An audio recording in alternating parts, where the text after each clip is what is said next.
Hello, and welcome back to the TVcast, the show where we talk about TV shows or streaming shows, and we don't care about spoiling them.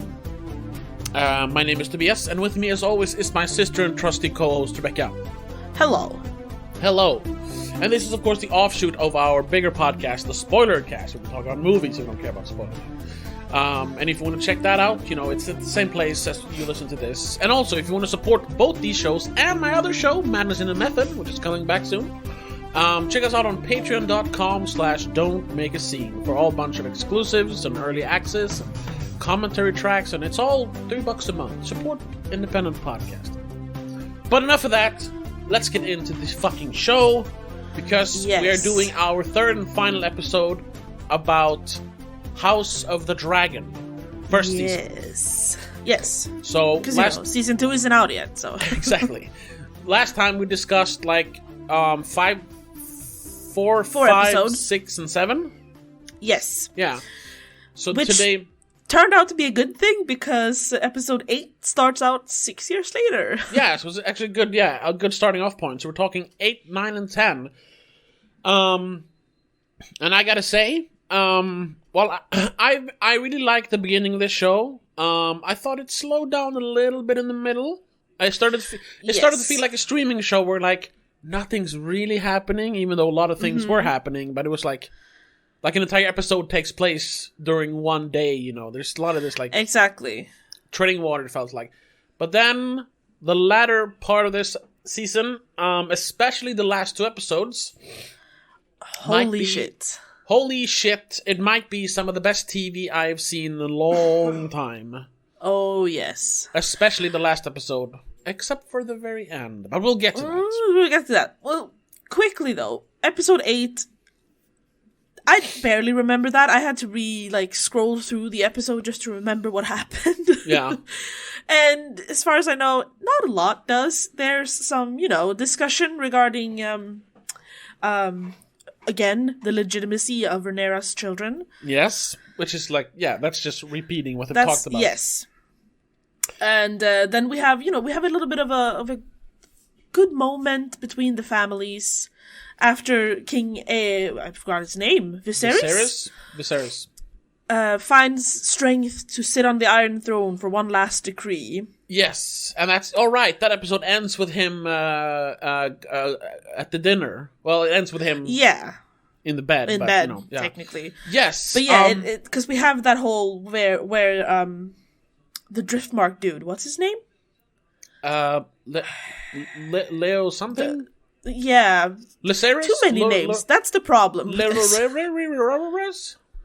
brother of, the ruler of Driftmark. The brother was only in that episode. I didn't put his name on my head. He was in one more episode or something. I can't for the sake of me remember him. Who cares? One of the white-haired dude. Yeah. Don't bother with names. It's just gonna drag this out. Yeah. He's again, his brother, the actual ruler of Driftmark, is missing. Sort of. He's got away and has been away for a while since his son died. Yeah. So they're discussing what they think he died. Well, yeah. No, he didn't die. We know, but they don't know. So they're discussing the succession of Driftmark, because it was proclaimed that one of Rhaenyra's kids got it, right? The younger one? Yes, because she married Laenor, who was, Yeah, it's Laenor's child. Yeah. He's the successor, but, technically, but because he's dead. Yeah, but dead. Because of all the bastard stuff, people still don't consider Rhaenyra's children legitimate. I mean, they aren't, but Well, yeah. They aren't. So they're not Laenor's children. So yeah, we know that, but they don't really. Well, Well, they can tell. Well, so he claims, the younger brother of the guy who's gone. Okay, it's mine now, right? Yeah. But that's where one of the very cool, smooth, and somehow disgusting scene where Daemon just chops his head in half. Yeah. He chops. I like that. That's the only thing I liked about that episode. Yeah, really. that's when he gets angry. He's like, these children are bastards, and their mother's a whore. And he's like, And Viserys says, like, I'll have your tongue for that. And Daemon goes, he can keep his tongue. Gorgeous. But that's about the only thing that's interesting in that episode. And it's a character that we don't really care about. No. I think, now that you mentioned, that is actually a very good episode, because there is this constant infighting that has been going on now.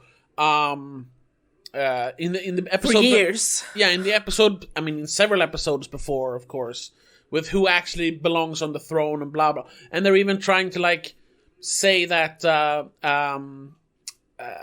that Alicent's children with Viserys deserve the throne, because, you know, it's always supposed to be the son, even though he gave the throne to his daughter Rhaenyra. Yes. So they're starting to like question that now as well.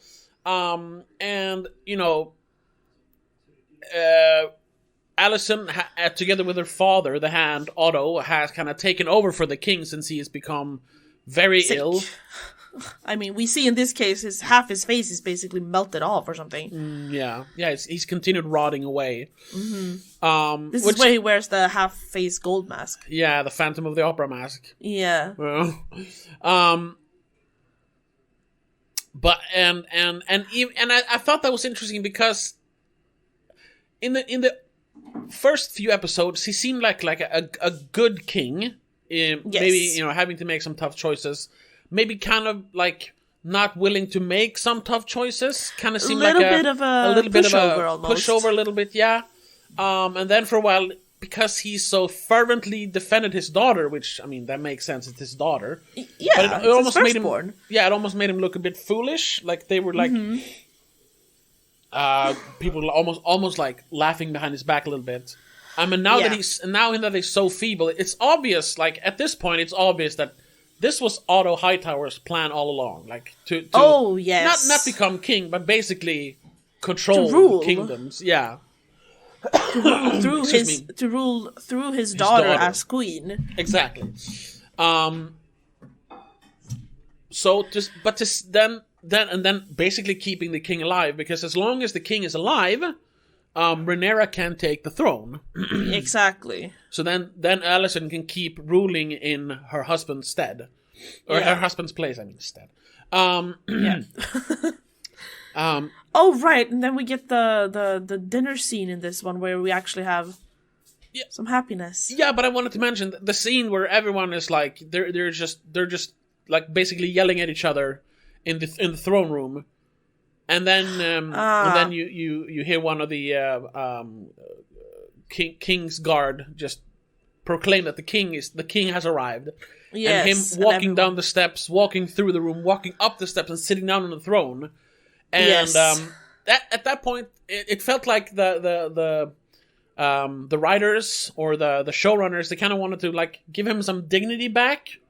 So they play that music, and just that scene of him actually like not having given up yet, like he's not giving up the throne yet, just walking all the way across there, sitting down, and actually seeing like Daemon, who, I mean, probably kind of to suck up, but also like actually seeming to care about his brother, helping him up the last few steps and putting the crown on his head when he drops it. It's just like it was genuine emotion from, you know, characters that all these characters they're so hard to grasp. They all seem like fucking conniving snakes. All of them. Yeah, literally, basically all of them. Yeah, but then there are these moments where you're like, no, wait, they're actually human also. Mm-hmm. Like that scene with Daemon, it's like, whoa! Excuse me. That scene with Daemon, I have to mention though, I don't think that was him sucking up. I actually genuinely think that was him going, oh shit, my brother. He's seen how the world has tore his brother down, you know. Yeah, and he is at the moment, he is in a place more or less where he wants to be. He might not be proper king, but he'll be the queen's consort. Yeah. He'll get as close as he can to that king. Always the second hand, you know, always the... Yeah. That's his law in life, unfortunately. But he's not gonna get any closer than that, ever. No, he never will, yeah. And I assume him and Rhaenyra are actually kind of happy together. I think so, yeah. It seems like it. Yeah, because they've always had chemistry of some sort. Yeah. However, that went too Weird far, chemistry, yeah. technically. It still works, I guess.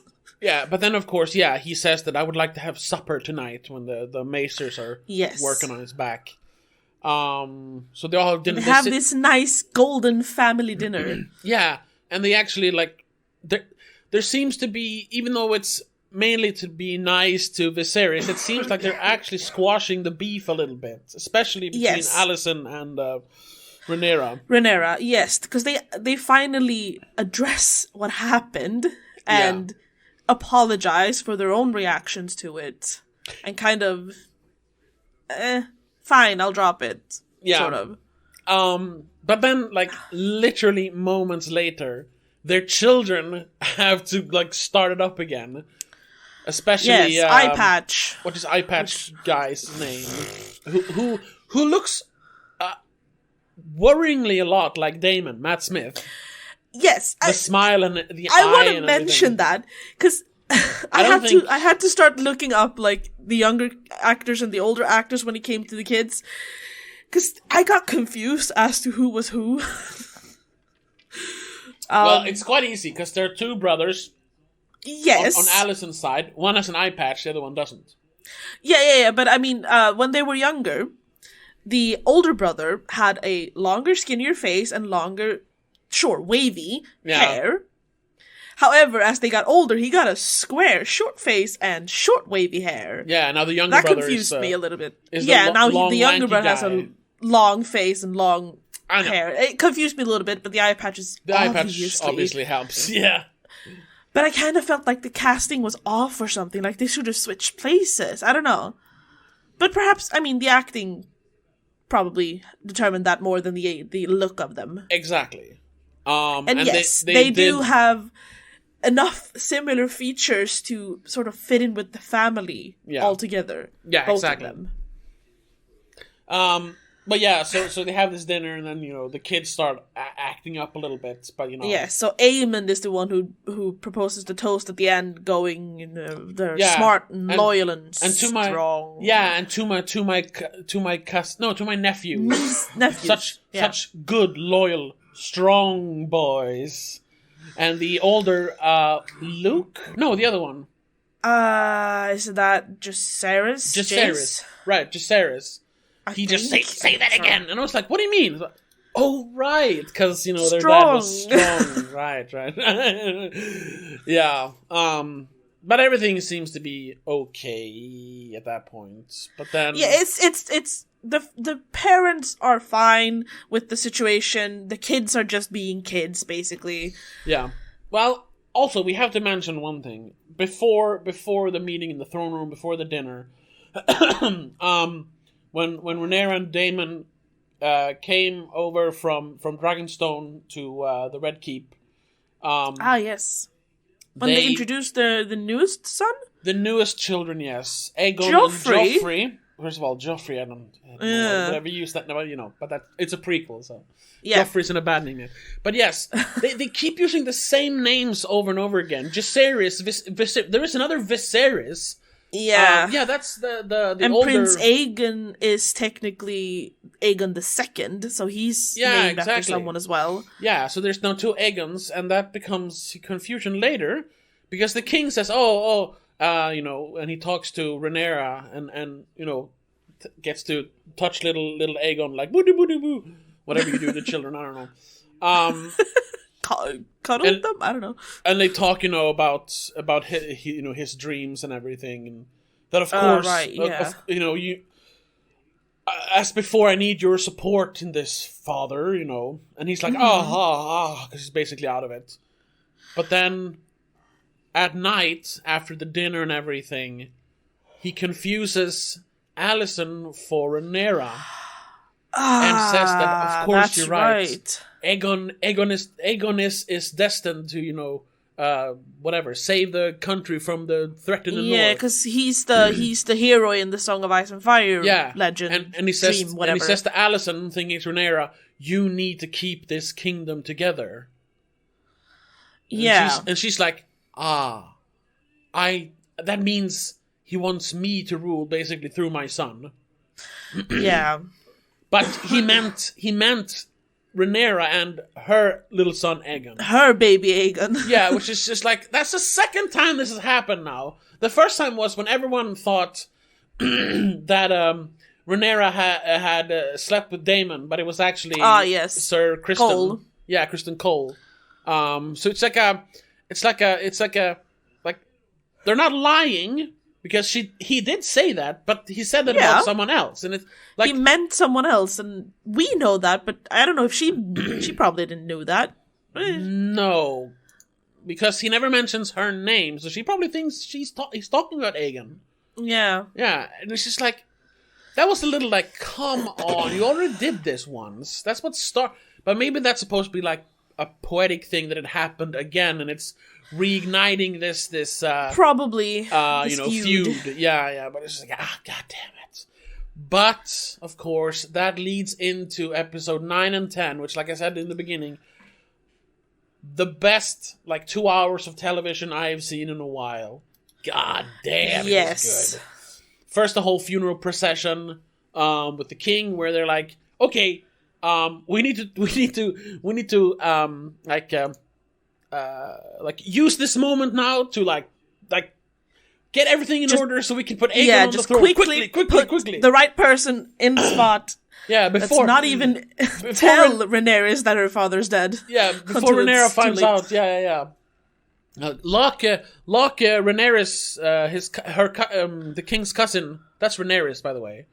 Oh right, Rhaenyra is the daughter. Yeah, and once again, Rhaenyra's. I know. And we have a Rhaenyra or something as well, which is one of the daughters.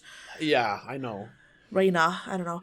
Stupid. Rhaena, so Lena, Laenor, Daemon, Aegon again, Viserys, yeah, aemond, yeah, I know the name. Helena is the only one who has Helena and Alicent.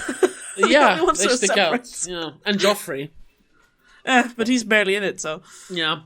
Anyway, so they lock her in a room. Because of course, otherwise she will tell Rhaenyra what happened. Yes. And then they quickly they just pick people off the street, you go over there now. We're gonna have a big meeting. Yeah. You have to witness this. They imprison every chambermaid and service person in the entire castle, so they can't spread things. Yeah, because they want to control the narrative. Yeah, because the servants were the first to discover his body, of course. Yeah. And then the only person who's ever heard him say that he wants Aegon on the throne is his wife, which could be very problematic. Interpreted very wrong and very problematic. Yeah, I promise that's the last thing he said. Yeah. Sure. Which that's people why you sign a will before you die. So that your last words Which he had sort of done, to be fair, with his proclamation that his daughter would be heir to the throne. She was anything the official said after successor. That doesn't count. Because it's not in an official it's not an official capacity. Yeah, so it's bullshit. Exactly. But it's the king, and it was his final wish, so whatever. They seize the moment. Definitely. And Rhaenyra is there during the coronation, and she's like, fuck that. Runs away. Rhaenys. Sorry, I just read the name. Rhaenys. Rhaenys? Princess Rhaenys Targaryen. Oh, Rhaenys. Sorry. Yeah. Rhaenyra. See? Yeah. Yeah. So she, in a very Game of Thrones moment, because it's just who cares about killing a bunch of people? She just crashes into the dragon pit with her giant dragon, probably killing hundreds of regular citizens. Yeah. And some guards, probably. Just to show, he might be king, but motherfucker, I got a dragon. I'm bending my knee to no one. Yeah, exactly. Fuck you. We did skip over the most boring part of these two episodes, which is the whole trying to find Aegon when he's missing in the beginning. Which I don't really know what that was supposed to show. We already know he's reluctant to be the king, because he just wants to drink and fuck, basically. I mean, the episode starts with him, them finding out he more or less, he raped a servant girl. Oh, that's right. Well, was that episode 8? I'm pretty sure it was. Episode 8, yes. Okay, yeah. No, I'm just trying to keep track. Yeah, because there everything is, more or less the same. So it does kind of melt together, which I guess is the point of a TV show. Yeah, no, it didn't used to be, but now it is, because they're basically dragging a movie out to 10 hours. Yes. That's TV shows nowadays. Anyway. So that whole shit is just basically unnecessary. It's just, I don't know. It's to show that Aemond really thinks he should be king, I'm the angry brother, he's Scar. He's literally Scar. But he's also the one who's actually interested in being king. Yeah, he sure. cares, sort of. Well, Aegon doesn't, obviously. But then it's a little bit to introduce the White Worm more properly, I think. Yeah, well, she's just in one scene again, so... No, but we affirm her involvement with everything, because it's her little birds who help Otto Hightower and his boys find Aegon first, technically. Yeah. I guess. And then... So it's a little bit to just, put her in there a bit more. And for them to, for the first time mention spiders and webs. Yes. Because that's a big thing, in Game of Thrones. Exactly. Yeah. The little birds. A little fan service. Yes. Yeah, but then... Also, we do get to have Sonoya Mizuno still in it, though, so... Yeah, once again, for way too Way too little. Yeah. But then there's the whole coronation scene. Oh, yes. And with the dragon. Which was pretty cool. It was so cool. And that's what I love about this movie. Movie? Sorry, yeah. Well, the eighth or the ninth episode is over an hour long, so it's basically a movie. That's true. Yeah. True. But yeah, it's so big, that scene. There's so many extras. Yes. I mean, probably a lot of them are CGI, but there's still a lot of people in there. And having the hand of the king, just having to yell, and I mean, they really captured the scope of the scene. Yeah. There's almost this Colosseum-like feeling in there. Oh yes. It really reminds you of those old Hollywood epics where everything was huge. And that was something. Even though there were big scenes and stuff in Game of Thrones, it never felt like that. It never felt big, again, not even in the Red Keep or anything. They were in the same place and it still didn't feel that big. Yeah, and once again, I don't want to dunk too much on Game of Thrones, but once again, this show looks so much better in every way. The cinematography, especially the cinematography. The music, all the sets and costumes, my God. Oh my God, yes. It's the best looking show on TV, I think. I mean, so far, yes. I don't watch too many TV shows, so maybe I don't know. But what I've seen as well. So far, yeah. Yeah. And then, of course, I don't know if that's the beginning of the 10th episode or if it's the end of the 9th. Rhaenys goes to Dragonstone and informs Rhaenyra. No, that's the beginning of episode 10, technically, I think. Right. She flies off. That's the end of episode without 9. Burning them. That's the ending, I think. Or if it's the one with Lord Larys and the Queen having their little meeting. Do you remember that bit? I don't know where that was inserted. No, that was earlier, where he turns out to have a foot fetish, which is kind of funny. Which is funny because he's the clubfoot. Yeah, that's why probably he's obsessed with feet. But it's also they took the biggest meme on the internet, feet, and put it in this serious TV show, like some sort of dark secret that this guy has. It's really? You're gonna have this guy be a foot fetishist? Okay. And literally all he wants to, he'll do anything for the Queen as long as he gets to see her feet. Yeah, I thought it was gonna be like for every piece of information he gave her, more clothes will come off. But no, he just wants to see the feet. First the socks and then, no socks. Oh my God. Scandalous. Yeah. Well, if you like feet, that's all you need. Yeah, and she did feel ashamed, so... Of course. She's the ultimate form of objectification. She's just something you can jerk off to. Yeah. It doesn't matter how much clothes herself. You have or not. It doesn't matter, yeah. It's just... So, it's a dumb little detail to put in, to be honest. It's kind of to show, how far she's willing to go to keep herself in power, basically. Yeah, that's true. Yeah. before we get into episode 10, I want to mention a thing we kind of skipped over in the beginning of episode 9, where they call the small council and they're like, okay, we need to fix this. The king is dead. Here's what's gonna happen. And Sir Criston Cole just smashes a dude's head. Yeah. What the fuck was that? Well, he unfortunately turned out to be... What's wrong with that dude? Yeah, he turned out to be a complete asshole. I hate that guy now. Yeah. And he was so good in the beginning. It fucking sucks. It sucks. Yeah, he was just a little too rough with the guy and smashed his head in. When he didn't want to go along with scheming behind the queen's back, like to put an unjust king on the throne. He's like, fuck that, I'm out of here. He's like, sit down, and smashes his head. And then have a Lord Commander of the King's Guard, just like, rip off his cloak and just, I'm done with this, which I love, because that guy, I don't remember his name. But he's like... Oh, that is Sir Harold Westerling in the show, I think. And Graham McTavish plays him. It is Graham McTavish, right. Yeah. Which is kind of funny because that's the name of the protagonist in Call of Duty Modern Warfare. It's Graham Soap McTavish. Soaps McTavish, that's true. Yeah. That's why I recognize it. He's like a legitimate, like, proper, like, thespian, actor. Oh, yes. And he's had basically this, like... extras role in this show up until that point. So I really hope he gets to be in more of the show. But again, it's an HBO Game of Thrones show, so you will have like these giant actors in super small roles, which is weird, but I guess it's a thing, It's a thing.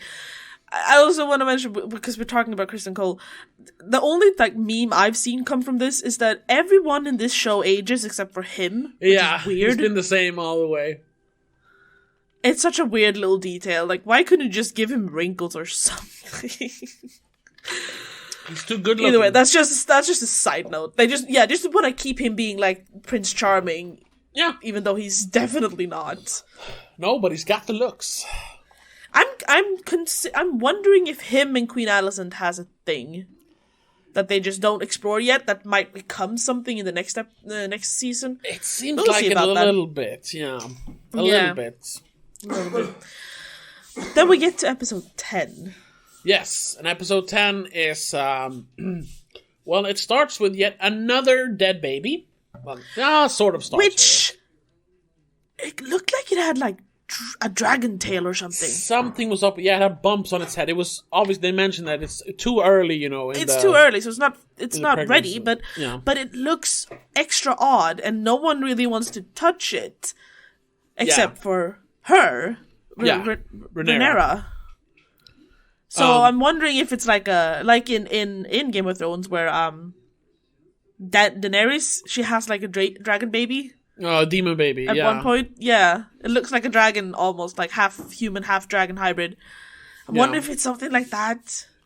I don't know, because she keeps seeing visions of a dragon screaming when she's giving birth to it as well. Yeah, so there's something going on. Yeah, but they don't really dwell on that. It's more like it's almost like it's a symptom of her finding out that her father's dead, because that's when she's starting to go into labor. Oh, it definitely is, and it's probably like foreshadowing that the time of dragons is actually upon us now. Because exactly. So they're talking a lot about dragons in this episode. Then the rest of the episode is just her and her council over in the Dragon Keep, or Dragon Stone, or whatever it's called. Just basically deciding, like, well, I'm gonna be queen, and this is how I'm gonna rule, and also make sure that we not start a war with the illegitimate king, Aegon II. Yes. And I just love that she because she's a good queen. Yeah. Instead of being like straight up, I'm gonna fight for my throne. Yeah. Because for a while she was my favorite character in the beginning of the show. And then when she's played by the younger version. Yeah, Millie Alcock. Millie something, who is actually coming to the Swedish Comic-Con I saw. Kind of cool. But I don't know. Ooh. Anyway, but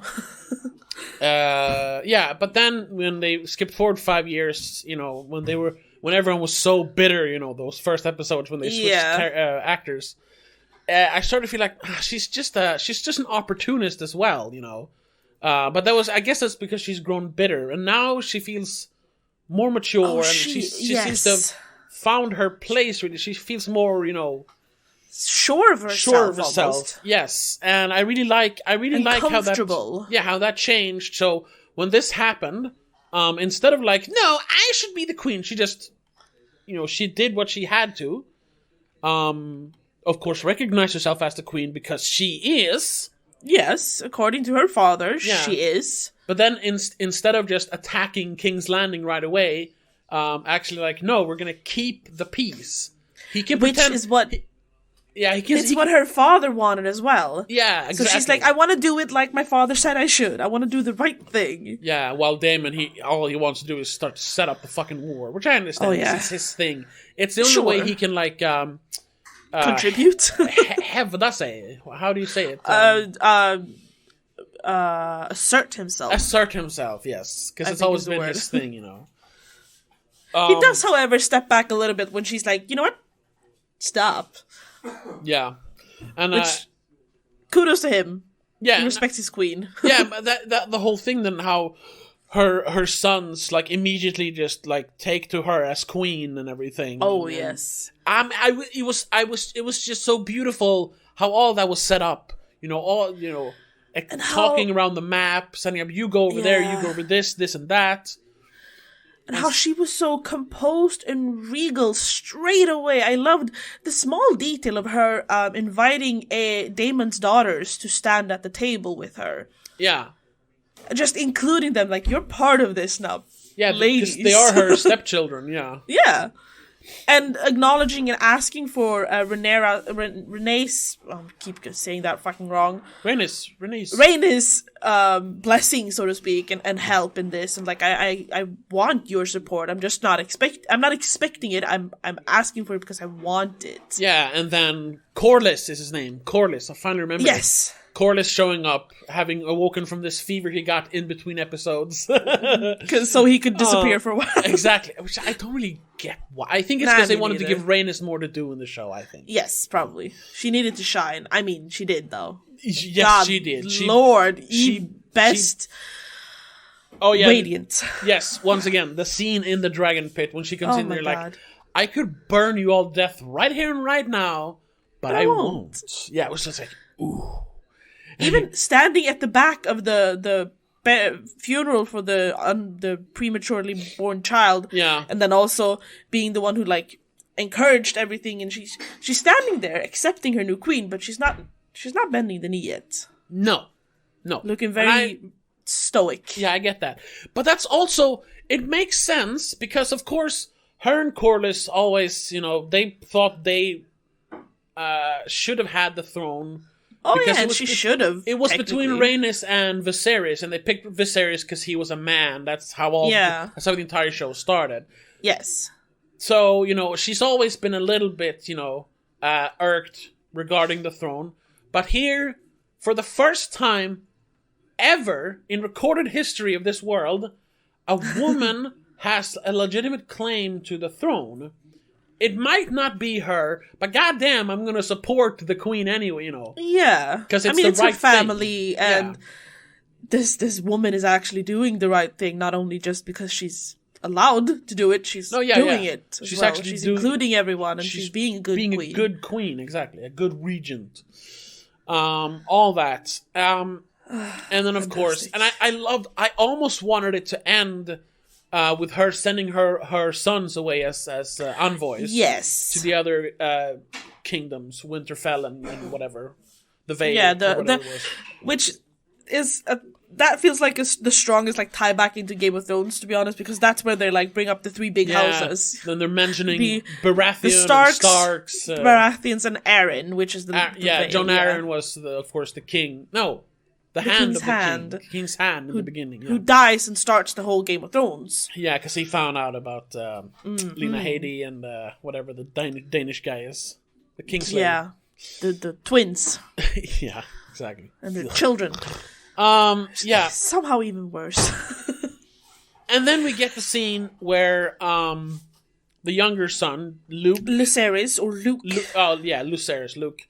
he comes to Storm something. Somewhere where Baratheons apparently live. Yeah, I don't remember the Stormborn. I don't want to say, but that's the name. That's Daenerys. Yeah, exactly. Whatever. She's Stormborn. And of course, Aemond is already there. He got there before, to get Baratheons to swear their allegiance to the king instead. And yes, yeah, and he does because they offer him a bunch of stuff. He's a fucking asshole. Marriage and shit. Yeah, he is, however, cool enough to be like, nah, you're not gonna fight under my roof. I don't want no bloodshed. I don't want you to kill the messenger. Aemond loses his composure. He's like, I want your eye, because it was Luke who cut his eye out when they were children. Yeah. Which is nice detail that he like shoved a sapphire in his eye socket.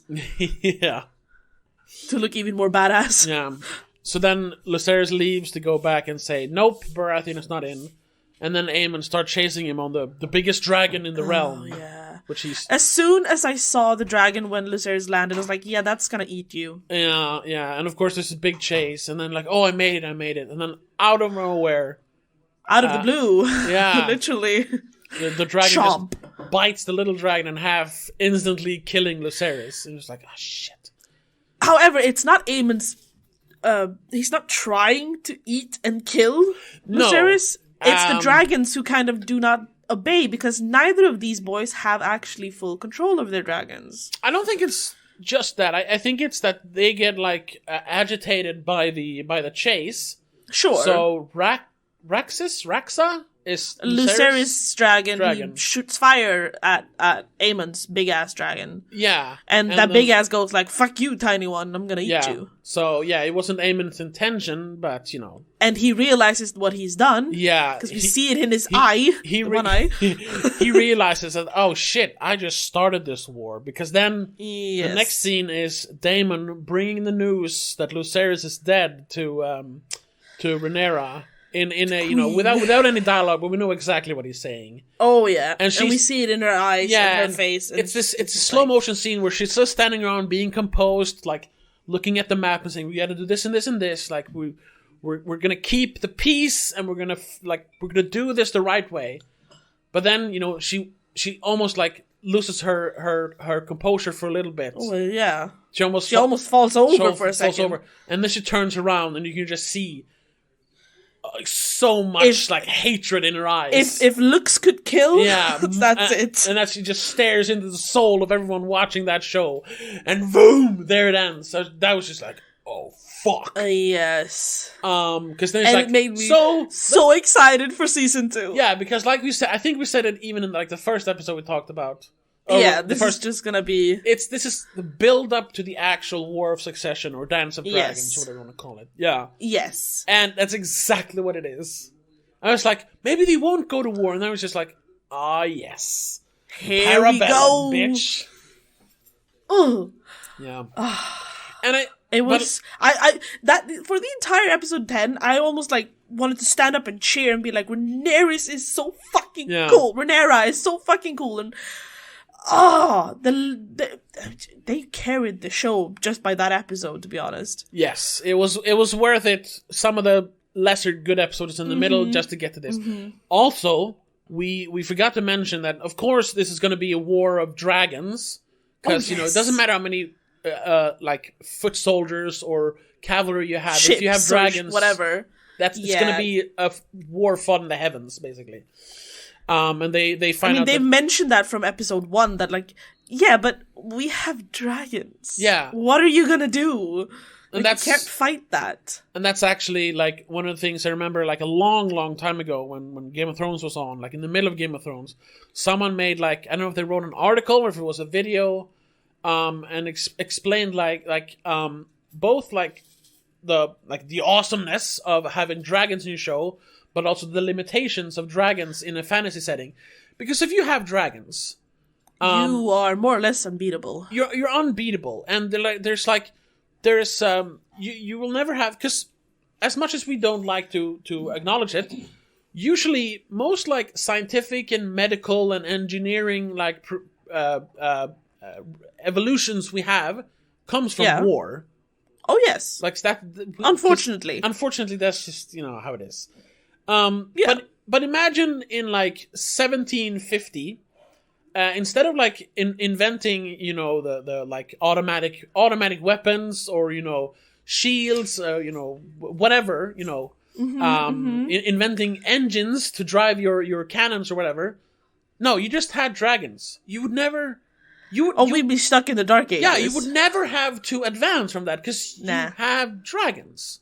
You have the ultimate weapon already. And there's no point of like, oh, we're going to build an anti-dragon weapon, because there isn't one. They try in Game of Thrones and that clearly doesn't really work. Exactly. The only thing that can beat a dragon is a dragon. So a bigger dragon. Yeah, and that kind of now when you look at it, like, it kind of makes sense now, because even though this takes place 200 years before Game of Thrones, everything, you know, when it comes to technology is more or less exactly the same. Yeah. Like, there's no, like, they're not more advanced in any way in Game of Thrones, or if they want it, because that was made first, so. But they didn't, like, try to make the people in House of Dragon less advanced in any way, if you know what I mean. No. Also because, I mean, they speak of, in Game of Thrones, they speak of dragons as being dead for, like, a century or something. Yeah, 100 years, yeah. So they haven't had time to start develop around that, and then all of a sudden, dragons appear again. Yeah. But anyway, that was a side step. I think there's a movie about, like, how the world would be if dragons existed for real, and it's almost like, I think it's the 90s or 2000s, and there are dragons around. So weird. I don't remember what it's called. I'll look it up, but... Are you thinking of Reign of Fire? Maybe. With Christian Bale? Maybe. And Matthew McConaughey, like, possibly bald with a big beard and an axe. I think so. That movie's awesome. Because they're fighting dragons, right? Yes. In like a post-apocalyptic world, and the dragons are fucking vicious. So cool. It's almost like a horror movie at sometimes. Anyway, yes. That movie's awesome. It got terrible reviews, but it didn't deserve it. Anyway, where were we? Dragons. Yes, because, dragons in general. Yeah, they're like. Well, I mean, we'll get more dragons in season 2 probably. Yeah, which I am so psyched for. I really hope because they start like naming a bunch of dragons that are unclaimed and shit. And Damon says, I think they say they have 13 dragons. They have 13 dragons if you count the eggs that he has hatching. Yeah, and the two unclaimed on the islands. Yeah. And or something. The greens, as they call them.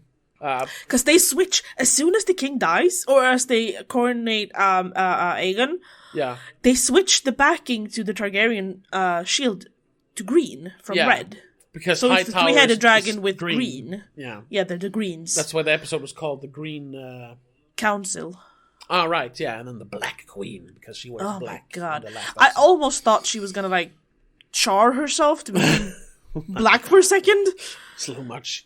Yeah, but they mentioned that, the greens have 3 dragons, so we have 13, you know. It's like, oof, yes. But then, of course, so that's Daemon's whole thing, like, we just need dragons. And he goes into, like, a tunnel somewhere, and he's singing this song in Old Valyrian, and he walks up to this big, like, precipice or something, puts down his torch, and then you see, like, he's in this giant room. He's this small little guy in the screen, and then there's this fucking giant dragon just burning the roof of this cave they're in or whatever. And that scene also, like, it has nothing to do with the plot or anything, but just on a purely visual level, I literally gasped in the lunchroom of my job, of my workplace. We're like, oh, fuck, when I watched it, because it was so fucking awesome. The reflection of each other in their eyes. Yes, we see the dragon's eye in his eye. Yeah, so cool. It's like he is the dragon. Yeah, and he's Viserys in Game of Thrones. I am the dragon. Yeah, exactly. Yeah, these guys are actually dragons, you know? Oh, yes. I mean, that's what we talked about that, because both Viserys, the king here, and Rhaenyra, you know, when they're holding their hands in the fire, like, it doesn't burn they them. don't get burned. Because they're of real Valyrian, Targaryen blood. They're part dragon, basically. Yeah, while I'm guessing in the coming 200 years, their bloodlines gets, you know, tainted, thinned out. But both I'm guessing from, you know, too much incest, but also from, you know, just, you know, inviting other people in. Yeah, exactly. Yeah. So yeah, these Which are is why.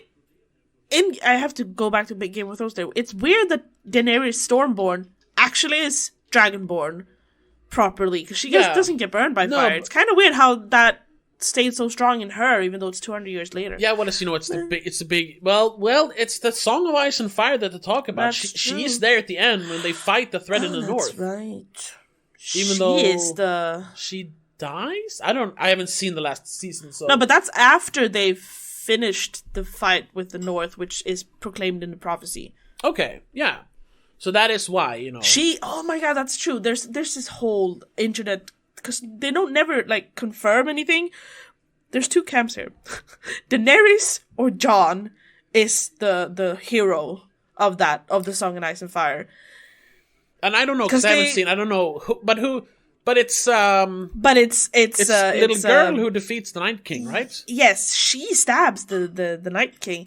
So is she what's the her name? Lightbringer? Emma, Mille, Ari. Arya. Yeah, Arya. Yeah, right. Yeah, she's so technically is she Lightbringer, yeah.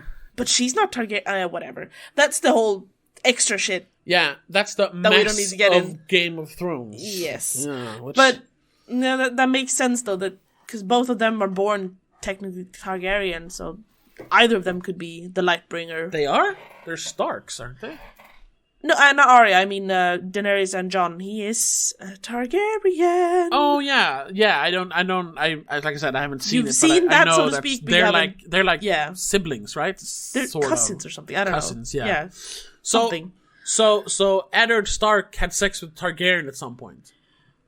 No, he just adopted a child. Oh, so he never was unfaithful? No, he's never been a Stark. What? Oh, I know that because he was Eddard Stark's bastard, but he wasn't. No. He doesn't have any Stark blood in him at all. He's not technically a Snow. He's whatever the Targaryens call their bastards. Oh, okay. Yeah, well, like I said, I never got that far in that show, so I don't. Or I think maybe it's his sister's child. I don't remember. Fuck it. That doesn't matter. Yeah, that's a whole mess separate from this. But yeah, the dragon power somehow lives through, even though it's 200 years later and they haven't been. Yeah, because she's the one who's supposed to bring power back to the Targaryen bloodline. I basically. guess. Yeah, she is the dragon. See, I wanted that story to be more interesting than it was in Game of Thrones. Luckily, we get it here with another badass white-haired lady. Yeah. Or two, to be fair. All the girls in this show, except for Alicent, are pretty badass. Yeah. Alicent is, unfortunately, a bit of a pushover and a bitch. I was going to say, a bit of a bitch. Because she's not really doing anything for herself. It's always someone else making her do and think and plan things. All these men are controlling her from different ways. Which Rhaenys points out to her. Yeah. Which also that's also why I think she sides with Queen Rhaenyra instead. Yeah, because, girl power. Yeah. Hello. And, of course, legitimacy. She is the legitimate regent. Yes. Of the realm. Yeah. Lady Protector of the Realm. Oh, and I also liked that... I don't know, I like these kind of characters, especially since they give a vow of, celibacy and everything. When the two twins, who are part of the King's Guard, first they go looking for Aegon, but then when they kind of get backstabbed by Kristen and Aemond, no, we're gonna bring him to Otto, fuck you. They swear... Is it Eric and Eric? Yeah, and I don't know... There's only one of them, though, that comes back. He swears fealty to the Queen... Oh, and he brings Viserys' crown. Exactly. He puts the real crown on her head. It's like, yes. Yes. So cool. Because also, another thing to just point out that Aegon is not legitimate is because he has to have the Conqueror's crown. Conqueror's crown. Basically, the usurper crown. Mm-hmm, yeah. Mm-hmm. The symbolism, baby. The bitch-ass crown. Yeah, the grey one instead of the golden one. Or the regular iron one or whatever. Yeah. But then... I love the moment, and I think that's why I like Kristen Cole in the beginning, because, like I said, I like those kind of characters who are very, they're very, not idealistic, they're very, they have a set of, rules they live by. They're kind of like samurai in a way. Yeah, I want to say steadfast, but that's not the right word. No, but you know what I mean. Yeah, I know what you mean. And they're honorable, really, to be honest. Yes. They fight for a higher cause than just, fame, money, success, Yeah. or whatever. Yeah. Some would say that's being blind, but I say it's being loyal. There's a line where you step over there's loyal a difference to being blind, but whatever. The moment when they're all bickering, like, she's like, and we're not going to go to war, and they're like, are you kidding me? We have to, like, show that, like, we can take the Who's the strongest. Yeah. And then, you don't even see it. You just hear him say, Lord Corlys! Just yell as soon as he steps into the room. Like, ruler of the Driftmark and king of the Driftwood throne. Like, oh, what the fuck? And just turns around and Corlys comes down the steps. I just love that he's just this random guard guy he's just shown up like the day before, and now he's just like, everybody shut the fuck up! Corlys is here. Official business here. There's a dude here. I thought, everybody focus. But he was just doing his job because he's supposed to announce. A big dude comes into the room. There's no, like, they don't have someone who's appointed that role, and he's an official something, so I'll just do it. It's a good thing. I thought it was a great moment because everyone's like, oh, what the fuck? Oh, okay. Yeah. I hope that guy has more to do with the second season. Yes. He should be the new Kristen Cole. Yes, and I'm hoping he becomes the commander of her White Cloaks. Or Gold Cloaks, or whatever the frick they're called. Yeah. And she should change that. I don't want her to have them being the same White Cloaks or Gold Cloaks. She should change them into, like, Black Cloaks or something. Just to, like, distance them a little bit. Yeah. Yeah, we'll see how much of a time jump there is into the second season. Shouldn't be too much, though.